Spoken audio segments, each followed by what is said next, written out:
An holistic and multidimensional understanding of reality must include recognition of the potentiality that phenomena considered singular in nature might have some relation to other phenomena.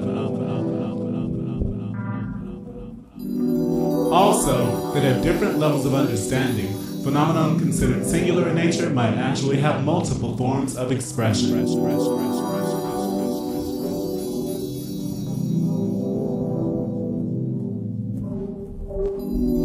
The individual's journey through the depths of his or her soul is but a microcosmic example of the greater interrelation of galaxies and solar systems, of multiverses and universes.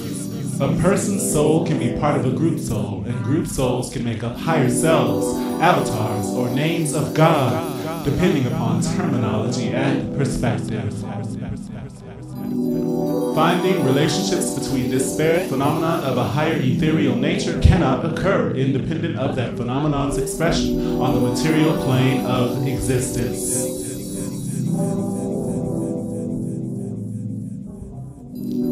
With these understandings intact, we can examine certain ideas and determine whether there are relationships of note to be highlighted and expounded upon.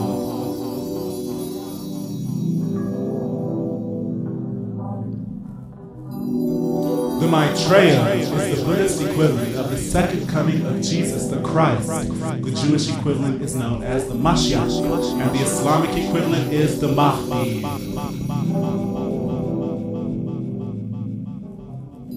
All of these savior figures were foretold as coming to the earth in a time of great tribulation and evil.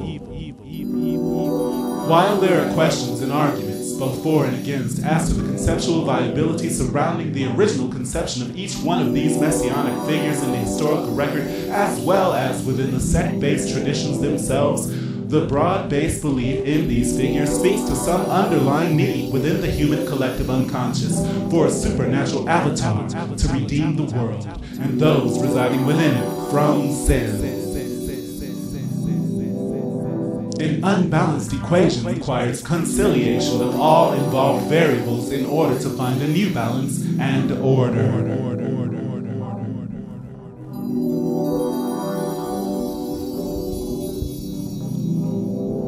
While Buddhism is not necessarily considered to be a proselytizing religion, the zeal with which some of its proponents profess their faith and engage non-believers in the Dharma certainly possesses some missionary-like fervor.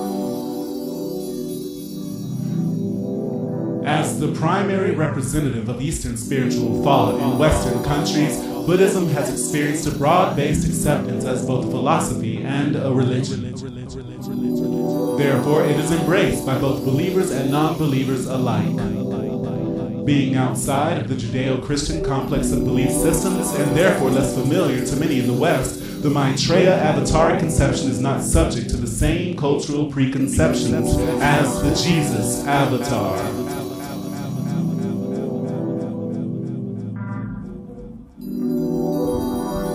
Being so unencumbered, it stands to reason that its formulation, when adopted from its original Buddhist format and combined with the avatar conceptions of the Messiah, the Mashiach, and the Mahdi, has the best chance of being representative of some greater truth, while not falling prey to the institutionalized limitations that bind the Judeo-Christian avataric figures to an historic panorama of forced proselytization, warfare, and patriarchal repression. For that reason, entering into the age of Aquarius, the ancient Hermetic conception as above, so below, which I employ perhaps to distraction in many of my writings, resonates as an appropriate phraseology in this instance as well.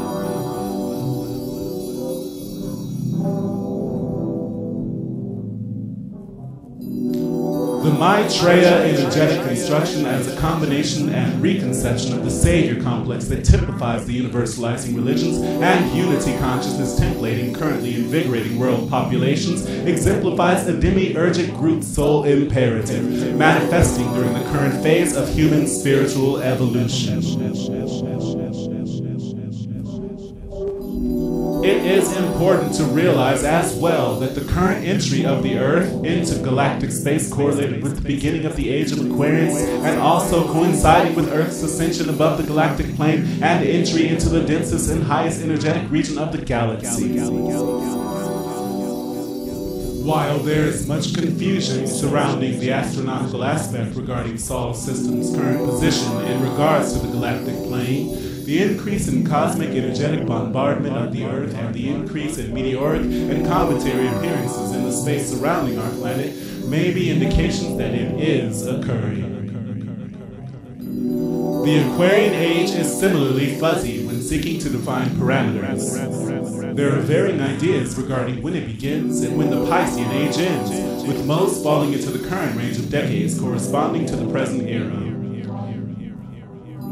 Entry into this age, as with all that come and go across the span of time, occurs only through the ending of the previous age, which often occurs with the fall of old civilizations and the rise of new civilizations. High technology, more sustainable environmental and economic systems, intergenerational, racial, and sexual equity, and increased spiritual awareness are shared traits that span the gamut of expressions regarding the nature of the Aquarian Age. Since the Piscean Age was typified by the repression of the divine feminine through the institutions of societies across the world, the new energetic configurations resulting from cosmic bombardment and the evolution of human consciousness have generated an avatar formulation of the perfection of this inequality in the form of the twin flame alignment of souls. Although the hype surrounding the idea of twin flames is similarly confusing, it can be said generally that twin flames are two people who come together and share an energetic and incarnational alignment.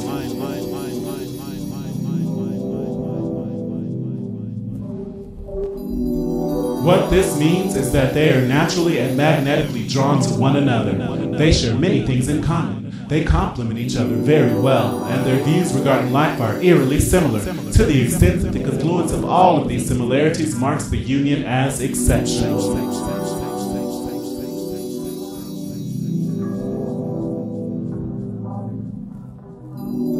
Being differentiated from the soulmate conception by its exclusivity, the twin flame energy is commonly believed to be unique to only two souls who may or may not come together in an incarnation. However, the societal and cultural infractions that pervert all spiritual traditions as they become institutionalized and bent to the desires of those who define them have similarly resulted in the corruption of the twin flame ideal.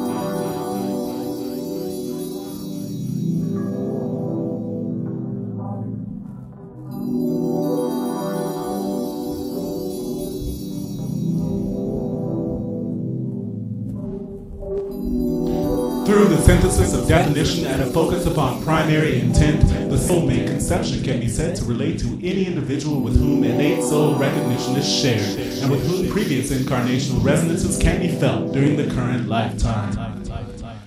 Each person, therefore, has many soulmates that they continue to incarnate with and interact with in lifetime after lifetime. Twin flame energy, contrary to popular belief, is not a binding of two souls that may or may not meet during a lifetime, but instead a resonance based upon current vibrational frequency that shifts as an individual grows into greater spiritual awareness. This resonance can only occur once the individual has realized the fallacy of romantic, chivalric love and the associated paradigmatic mainstays that have developed in response to survival needs and intersex agreements regarding the dispositive care of the aged, women, children, land, and other cultural-based institutions. The universality of love, as the electromagnetic resonance factor is with the base vibrational qualities of creation itself, subsume the pheromone and emotion-based ephemeris passing as love, awakening the urge to find oppositional expression within another upon the material plane by incarnational timeline interplay through quantum jumping and manifesting directed intentions at both the conscious and subconscious levels. Through the personal melding of oppositional energies, an outer expression of same can be found.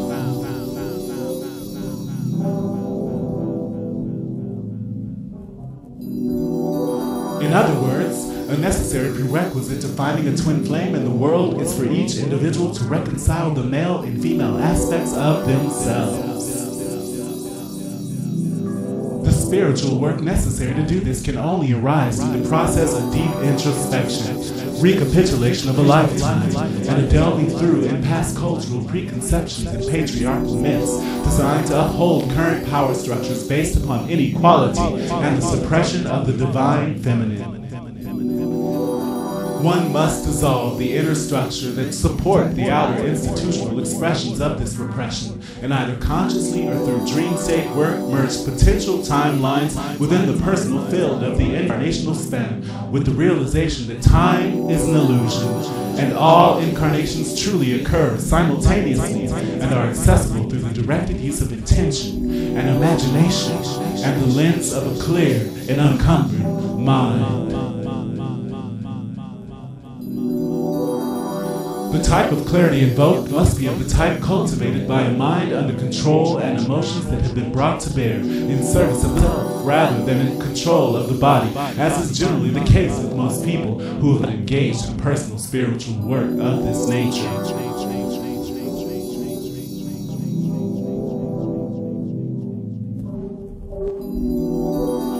Directed energy and healing work, meditation, and supplication to allied powers and principalities are among the methods available to individuals to gain the necessary mind control to arrive at a space within their lives where a twin flame union becomes a potential expression of their goals and higher potentialities.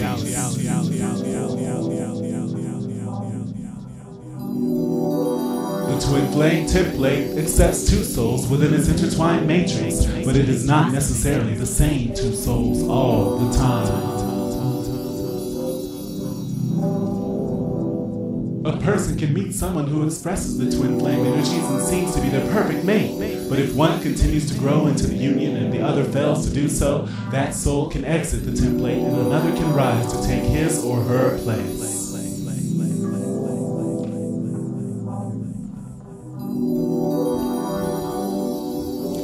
The energetic resonance is the key, not necessarily the soulmate who may or may not have stepped up at a particular time to fit the lock.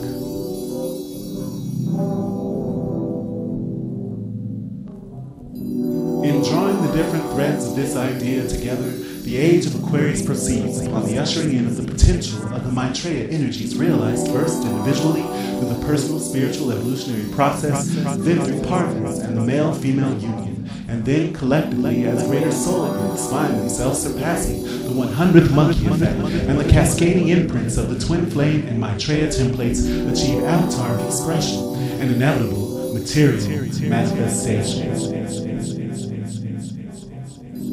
The rise of the divine feminine in relation to the onset of the new age supports the higher energetic resonance of those already attuned to spiritual growth life patterns within the current incarnational matrix. More individuals will therefore find themselves engaged in twin flame unions as they each do the hard inner work of reconciling their own oppositional natures. The full flowering of the age of Aquarius, then, must inevitably result in a more tolerant and loving world as the collective energetic vibration rises due to the influx of cosmic energy. More people engage in soul work and more couples express the twin flame template. As that spiritually aware group coalesces, a simultaneous focusing of energy and intent will result in the concentration of the Maitreya avatar within a twin flame pairing or an individual. Avatars must exist and spread their teachings for and within each age. There are many intellectual and intuitive formulations that fall prey to misunderstanding and misinterpretation. That is the nature of words, the nature of knowledge. That they are interpreted through the lens of prior understanding. And as understanding increases, more information is processed, and a greater synthesis and multidimensional envisioning becomes possible. A truer and more accurate picture of the energetic interconnectivity occurs. Twin flames are a byproduct of the individual perfection of the soul. It is not a prize, nor is it a higher form of dating or marriage.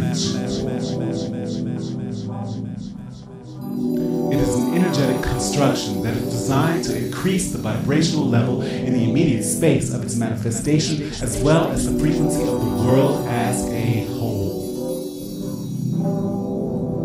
The twin flame template is not an invitation to lose oneself in the exploration of another to the detriment of the world.